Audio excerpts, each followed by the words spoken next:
Welcome to GS career academy. आज है 4 मार्च 2022 और फ्रेंड्स इस वीडियो में हम 4 मार्च के सभी करंट अफेयर और उनसे रिलेटेड इंपॉर्टेंट फैक्ट को डिस्कस करेंगे, जहां से आपके आने वाली परीक्षाओं में प्रश्न पूछे जा सकते हैं। आज के करंट अफेयर की पीडीएफ आप हमारे Telegram group GS career academy से डाउनलोड कर सकते हैं। टेलीग्राम ग्रुप की लिंक इस वीडियो के डिस्क्रिप्शन में भी दी गई है।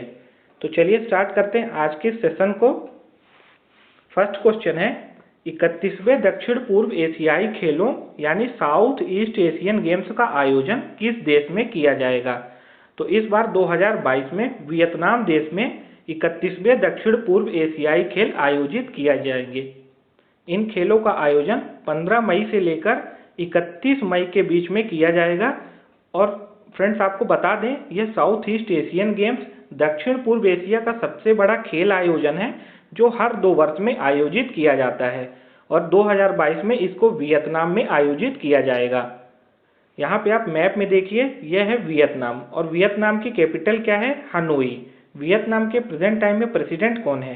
फाम मिन चिन। कौन है? फाम मिन चिन। नेक्स्ट क्वेश्चन है, हाल ही में सूरजकुंड हस्तशिल्प मेला का आयोजन कहाँ किया जाएगा? तो अभी इस बार हरियाणा राज्य के फरीदाबाद शहर में सूरजकुंड हस्तशिल्प मेला का आयोजन किया जाएगा। अब जानते हैं कि इस बार इस मेले का थीम स्टेट कौन सा बना है? तो इस बार सूरजकुंड हस्तशिल्प मेला का थीम स्टेट बना है जम्मू एंड कश्मीर और इस मेले का आयोजन किया जाएगा हरियाणा में। अब इसका आयोजन हरियाणा में किया जाएगा, तो मैप में देखिए हरियाणा को, यहाँ पे हरियाणा और हरियाणा की कैपिटल क्या है? चंडीगढ़।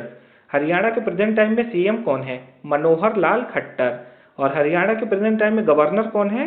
बंडारू दत्तात्रेय। कौन है? बंडारू दत्तात्रेय। नेक्स्ट क्वेश्चन, हाल ही में बहुभाषावाद को बढ़ावा देने के लिए किस मंत्रालय ने भाषा प्रमाण पत्र सेल्फी अभियान शुरू किया है? तो अभी शिक्षा मंत्रालय के द्वारा बहुभाषावाद को बढ़ावा देने के लिए भाषा प्रमाण पत्र सेल्फी अभियान शुरू किया गया है। और हमारे देश में प्रेजेंट टाइम में शिक्षा मंत्री कौन है? श्री धर्मेंद्र प्रधान। कौन है? श्री धर्मेंद्र प्रधान। अब जानते हैं कि यह बहुभाषावाद को बढ़ावा देने के लिए भाषा प्रमाण पत्र सेल्फी अभियान शुरू क्यों किया गया है? तो इस माध्यम से जब आपको ये जो प्रमाण पत्र मिलेगा और जब आप इसकी सेल्फी को अपने सोशल मीडिया अकाउंट पर अपलोड करेंगे, तब बहुभाषावाद को बढ़ावा मिलेगा और इसको शुरू किया गया है शिक्षा मंत्रालय के द्वारा।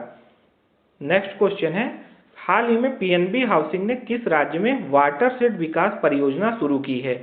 तो अभी राजस्थान में पीएनबी हाउसिंग ने वाटरशेड परियोजना का शुरुआत किया है। इसको राजस्थान के करौली गांव से शुरू किया गया है। फ्रेंड्स, इस पीएनबी हाउसिंग वाटरशेड विकास परियोजना से लाभ क्या होगा?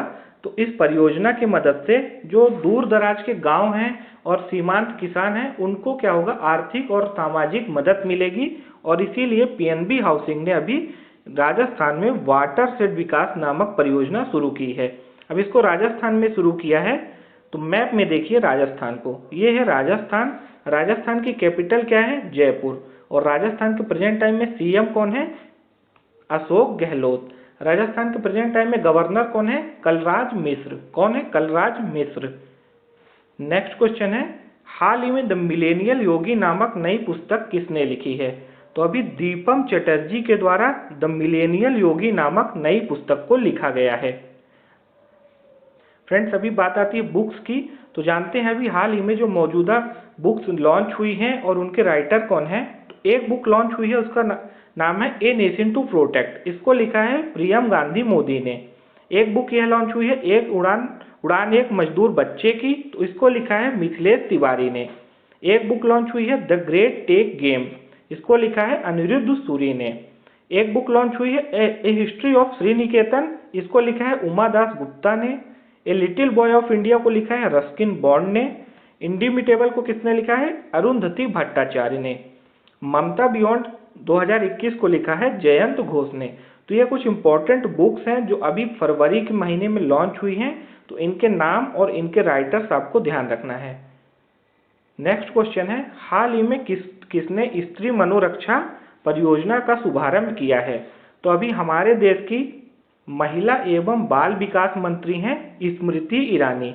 इनके द्वारा यह स्त्री मनोरक्षा परियोजना का शुभारंभ किया गया है। अब जानते हैं कि यह स्त्री मनोरक्षा परियोजना है किस चीज के लिए। तो इस परियोजना की मदद से महिलाओं के खिलाफ होने वाले हिंसा के चक्र को समाप्त करने के लिए इसको शुरू किया गया है। तो बेसिकली आप इससे यह समझ सकते हैं कि जो महिलाओं के खिलाफ हमारे देश में अत्याचार और हिंसाएं होती हैं, तो इस परियोजना के माध्यम से इनको रोका जाएगा और इसको लॉन्च किया है स्मृति ईरानी ने। नेक्स्ट क्वेश्चन है, हाल ही में सड़क पर रहने वाले जानवरों के इलाज के लिए हॉस्पिटल ऑन व्हील्स नाम से एम्बुलेंस सेवा किस शहर में शुरू किया गया है। तो अभी तमिलनाडु का शहर है चेन्नई, यहाँ पे शुरू किया गया है हॉस्पिटल ऑन व्हील्स एम्बुलेंस सेवा। और शुरू किसके लिए किया गया है, सड़क पर रहने वाले जानवरों के लिए। तो उनके इलाज के लिए हॉस्पिटल ऑन व्हील्स नामक एम्बुलेंस सेवा चेन्नई में शुरू की गई है। इस एम्बुलेंस सेवा को ब्लू क्रॉस ऑफ इंडिया ने अंतर्राष्ट्रीय पशु कल्याण संगठन, जिसका नाम है 4paw, क्या नाम है याद रखिएगा आप, 4paw के नाम, जो कि एक अंतर्राष्ट्रीय पशु कल्याण संगठन है, के सहयोग से शुरू किया है। तो ब्लू क्रॉस ऑफ इंडिया ने किसके साथ शुरू किया है, 4paw के साथ।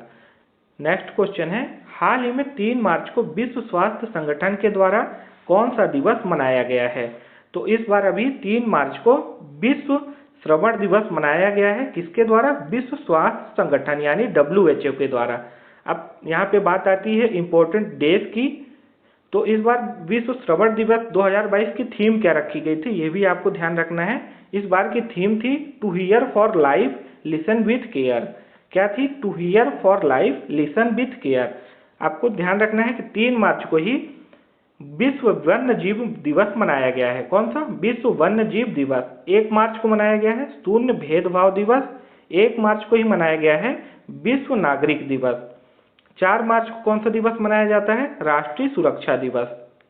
नेक्स्ट क्वेश्चन देखते हैं, हाल ही में किस राज्य के मुख्यमंत्री की आत्मकथा उंगिलल ओरुवन का विमोचन हुआ है। आपको ध्यान रखना, आत्मकथा का नाम है उंगिलल ओरुवन। इसको अभी विमोचित किया गया है और यह किस राज्य के मुख्यमंत्री की आत्मकथा है, यह तमिलनाडु के मुख्यमंत्री की आत्मकथा है। अब तमिलनाडु के बारे में देखते हैं। तो मैप में देखिए, ये है तमिलनाडु और तमिलनाडु के सीएम कौन है। तमिलनाडु के मौजूदा अभी सीएम है MK स्टालिन। तमिलनाडु की कैपिटल क्या है, चेन्नई। और तमिलनाडु के मौजूदा गवर्नर कौन है, RN रवि। कौन है, RN रवि। नेक्स्ट तमिलनाडु की बात आती है। तो अभी हाल ही में समुद्री जीवों के संरक्षण के लिए मरीन एलीट फोर्स का गठन किया गया है तमिलनाडु में। तमिलनाडु में जल्लीकट्टू त्योहार का आयोजन किया गया है। सत्यमंगलम टाइगर रिजर्व ने TX2 का पुरस्कार जीता है और यह सत्यमंगलम टाइगर रिजर्व कहाँ है, तमिलनाडु में। मछली उत्पादन में शीर्ष राज्य पर रहा है तमिलनाडु। किसको पीछे छोड़ा है, गुजरात को पीछे छोड़ दिया है। तमिल थाई वस्तु को अपना राजकीय गीत घोषित किया है तमिलनाडु ने। तमिलनाडु में लोकसभा की सीटें कितनी हैं, 29 और राज्यसभा की सीटें हैं 18, विधानसभा की सीटें हैं 234। नेक्स्ट क्वेश्चन है, भारत का पहला smart managed EV charging station कहाँ शुरू किया गया है। तो अभी यह भारत का पहला smart managed EV charging station नई दिल्ली में शुरू किया गया है। किसके द्वारा लॉन्च किया गया है इसको, तो इसको लॉन्च किया गया है BSES के द्वारा, यानी बॉम्बे सब अर्बन इलेक्ट्रिक स्टेशन, जो कि एक रिलायंस इंडस्ट्रीज की एक सब्सिडरी कंपनी है और इसने अपना पहला स्मार्ट EV चार्जिंग स्टेशन बनाया है नई दिल्ली में और यह भारत का पहला ऐसा चार्जिंग स्टेशन है। इस चार्जिंग स्टेशन से मदद क्या मिलेगी, तो इससे एक पॉइंट से ही एक साथ 5 गाड़ियों को चार्ज किया जा सकता है। जैसे एक चार्जिंग स्टेशन यह बना है तो इससे आप एक साथ 5 गाड़ियों को चार्ज कर सकते हैं। फ्रेंड्स, अब 3 मार्च के करंट अफेयर का रिवीजन कर लेते हैं। तो कल हमने डिस्कस किया था यूरोपीय संघ यानी यूरोपियन यूनियन ने हाल ही में किस देश को शामिल करने की मंजूरी प्रदान कर दी है। तो अभी यूक्रेन देश को यूरोपीय यूनियन में शामिल कर लिया गया है। इंडस्ट्री कनेक्ट 2022 का उद्घाटन किसने किया है, मनसुख मांडविया ने। मनसुख मांडविया भारत सरकार में स्वास्थ्य मंत्री हैं और इनके द्वारा ही इंडस्ट्री कनेक्ट 2022 का उद्घाटन किया गया है।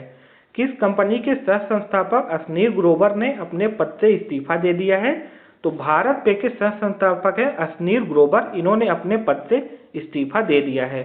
भारत का कौन सा हवाई अड्डा पूर्ण रूप से सौर ऊर्जा से संचालित होने वाला हवाई अड्डा बन गया है? कोच्चिन एयरपोर्ट हवाई अड्डा पूर्ण रूप से सौर ऊर्जा से संचालित होने वाला भारत का पहला हवाई अड्डा बन गया है। मुंबई के नए पुलिस आयुक्त के रूप में किसे नियुक्त किया गया है? संजय पांडे को। आरोग्यम वनम का उद्घाटन किसने किया है? रामनाथ कोविंद ने। और इसको कहाँ बनाया गया है आरोग्यम वनम को? इसको नई दिल्ली में राष्ट्रपति भवन के पास 6.5 एकड़ की एरिया में बनाया गया है। फ्रेंड्स, अब आज के नॉलेज बूस्टर में बात कर लेते हैं भारत की प्रमुख सीमा और चैनल के बारे में। तो देखिए फ्रेंड्स, मैकमोहन रेखा भारत और किस देश के बीच में है? भारत और चीन के बीच में। रेडक्लिफ रेखा भारत को किस देश से डिवाइड करती है? तो रेडक्लिफ रेखा भारत और पाकिस्तान के बीच में है। डूरेंट रेखा कहाँ है? तो डूरेंट रेखा भारत और अफगानिस्तान के बीच में है। शून्य रेखा भारत और बांग्लादेश के बीच में है। पाक जल संधि कहाँ है? भारत और श्रीलंका के बीच में। मन्नार की खाड़ी कहाँ है? तमिलनाडु और श्रीलंका के बीच में। दक्कन पास कहाँ है? दक्कन पास है दक्षिण अंडमान और लघु अंडमान के बीच। ग्रेट चैनल कहाँ पे है? सुमात्रा और निकोबार के बीच में। 8 डिग्री चैनल किसको अलग करता है? तो मालदीव को और मिनिकॉय को कौन डिवाइड करता है? 8 डिग्री चैनल। 9 डिग्री चैनल से लक्षद्वीप और मिनिकॉय को डिवाइड करता है। साथ में 10 डिग्री चैनल से अंडमान और निकोबार को डिवाइड किया है। फ्रेंड्स, आज की इस वीडियो में हमने 4 मार्च के सभी करंट अफेयर को डिस्कस किया। आई होप कि वीडियो आपको पसंद आई होगी, तो वीडियो को आप लाइक जरूर कर देना। और अगर आपने हमारे चैनल को अभी तक सब्सक्राइब नहीं किया है तो सब्सक्राइब करके बेल नोटिफिकेशन वाली बटन को प्रेस कर लीजिए, ताकि आने वाली वीडियो की नोटिफिकेशन आपको मिल पाए। मिलते हैं फिर नेक्स्ट वीडियो में, तब तक के लिए आप सभी को जय हिंद, वंदे मातरम।